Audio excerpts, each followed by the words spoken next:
ഉന്നത വിദ്യാഭ്യാസ മേഖലയിൽ വീണ്ടും ഗവർണറുടെ ഇടപെടൽ. ഡിജിറ്റൽ സർവകലാശാല ബോർഡ് ഓഫ് ഗവേണൻസ് യോഗത്തിലെടുത്ത തീരുമാനങ്ങൾ ഗവർണർ റദ്ദാക്കി.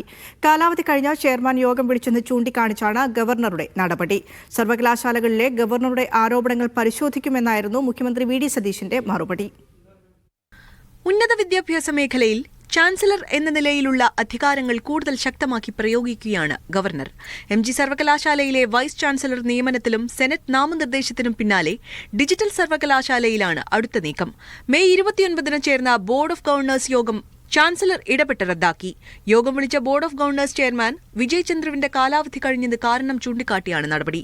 2021 വിജയ് ചന്ദ്രു ചെയർമാനായി നിയമിതരായത്.